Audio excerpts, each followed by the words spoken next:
It's about that time for some transparent conversation. Take off the mask, gotta be real, let them know what you facing. It's about that time for some transparent conversation. Take off the mask, gotta be real, let them know what you facing. Give your battles to the Lord so he can take you on new level. Use that pain, turn it to purpose, run in circles round the devil. Let God fight your battle. Visions is here to just be real, stop the flexing. Tell the truth, cause he ain't got no time for the guessing. He give you blessings bigger than Respucia. His plans to prosper you and give you hope and a future. It's about that time for some transparent conversation. Take off the mask, gotta be real, let them know what you facing.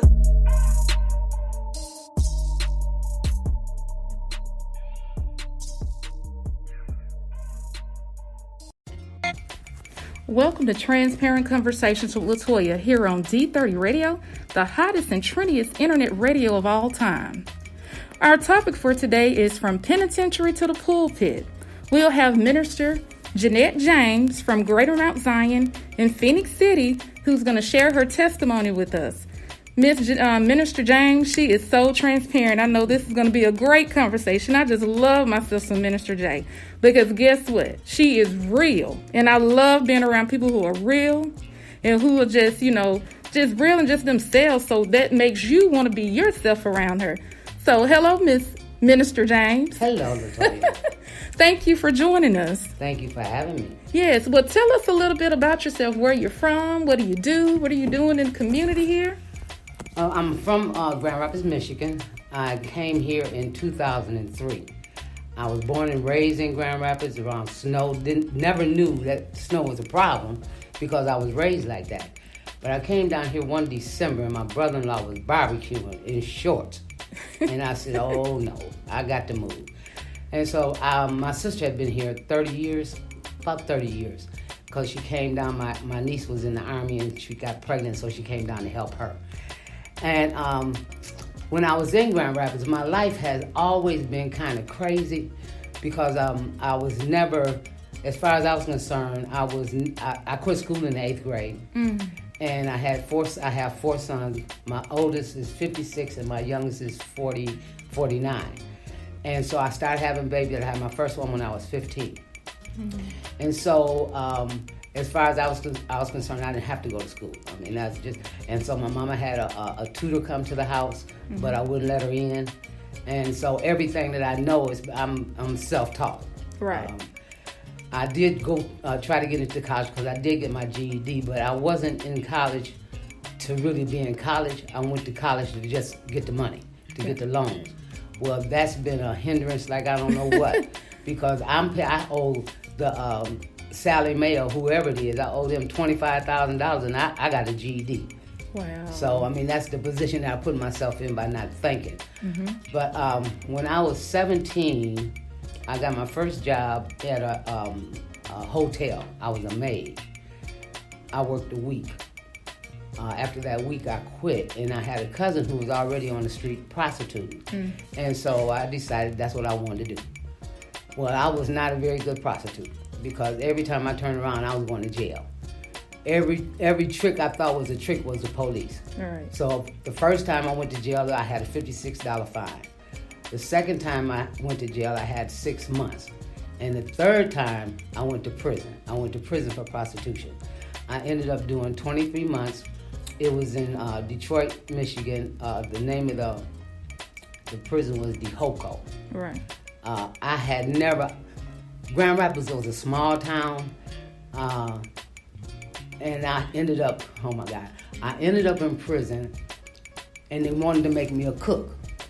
Now, I ain't know nothing about no cooking. So they made me a cook and put me in the cottage with all the murderers. And I was supposed to cook for them. Wow. This is a true story. Wow. So for breakfast, it was apple turnovers and rice, I believe it was. They had applesauce and the rice was raw. Because I didn't know nothing about cooking no food. Right. But they, I had them laughing and carrying on. And so they ended up taking me out of the kitchen cooking and had me washing dishes. So I did 23 months. But while I was there, I put it out of my mind that I was there. As far as I was concerned, I was scared the first night. I'm not gonna lie and say that I wasn't. I was terrified the first night because I had never been around that kind of situation. But when I woke up, I made up my mind, I'm here. There's nothing I can do about it. I gotta stay. And so I got involved in everything that I could get involved in. I was roller skating. I was directing the choir. Can't sing, can't direct, but I was just doing a whole lot of things to the point where my mother and them had to call up and see if I was okay. Because, I just kept myself busy. And then when I got out of prison, I went in prison when I was in 1968. And I'll never forget Marvin Gaye's song. What was that song? Was it I Heard It Through the Grapevine? It was one of his songs. It was a hit. Had just came out. And so I went in 68 and I got out in 69, about 69, first part of 71. And 70, I mean. And got out, and then I had my fourth son, my baby. But I still wasn't doing right. I was still clowning. I was still, I did a lot of things, but I never went back to prison. So you did those 23 months, and that was it? And that was it. Yeah, wow. I never went back. Never, ever went back. Not saying I didn't go to jail, but I never went back to prison. I completed my whole parole. My parole officer, before I got a job, I had to get a job.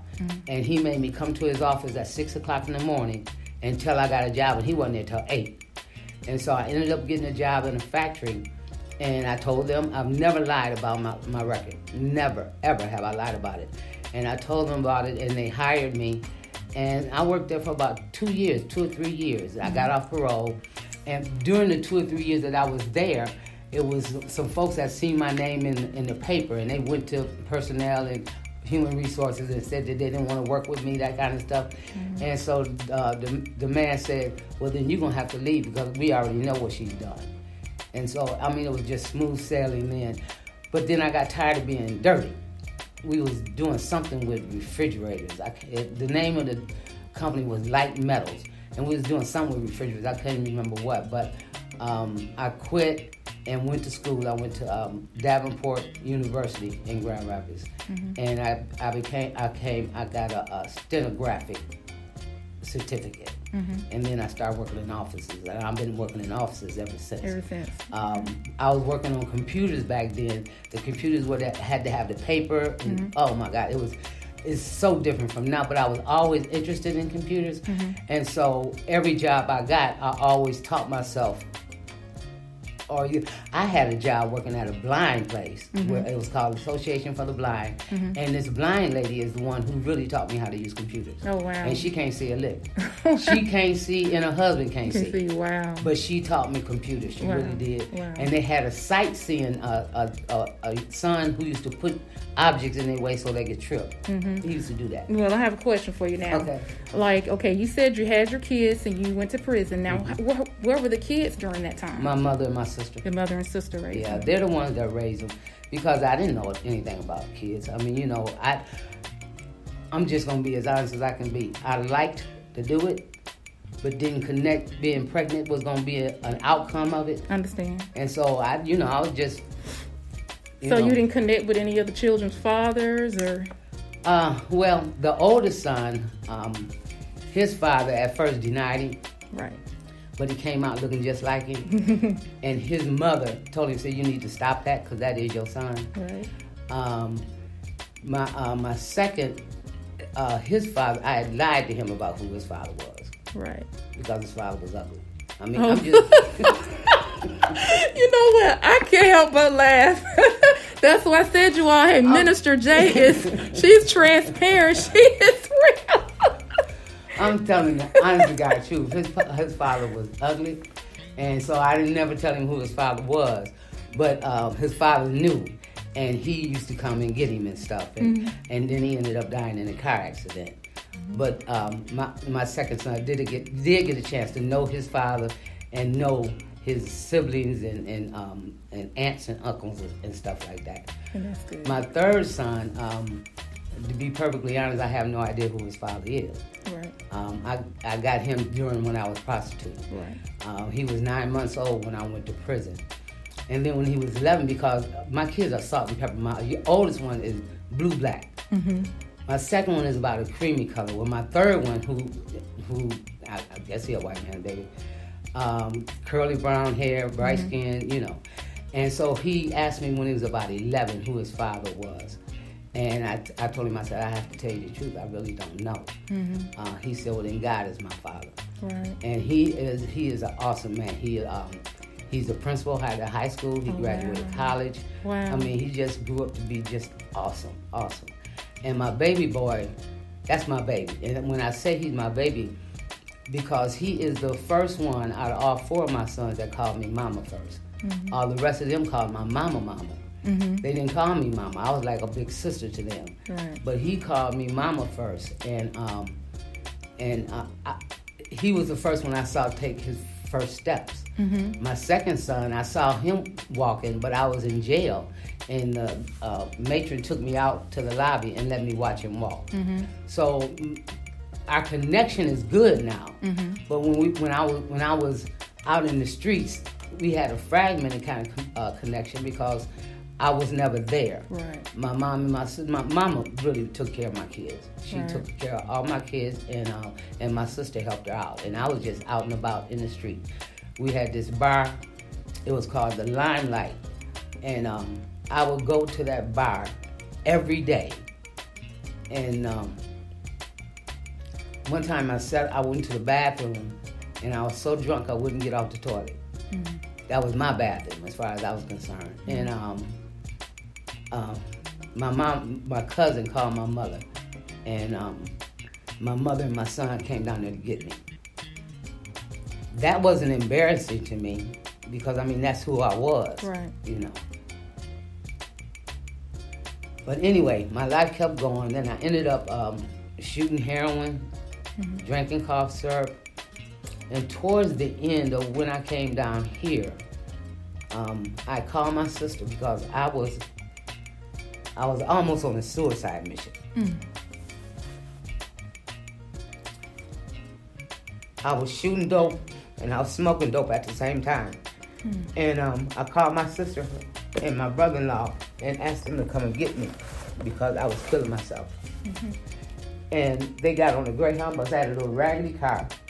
And they got on a Greyhound bus and rode 23 hours to come and get me. And they brought me down here. That was it. It was the day after my youngest son got married. And I came down here, and I'm not gonna lie and say that as soon as I came down here, I got straight. I didn't. I was still clowning.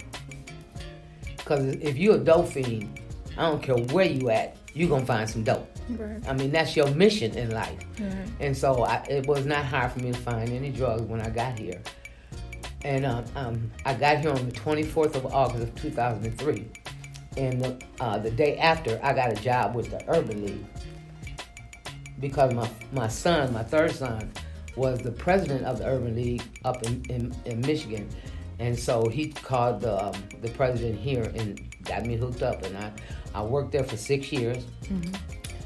Then there was an opening in the elections department. And because I worked at the Urban League, I knew a lot of people. I knew, and the guy that hired me, his wife was Evelyn Turner Pugh.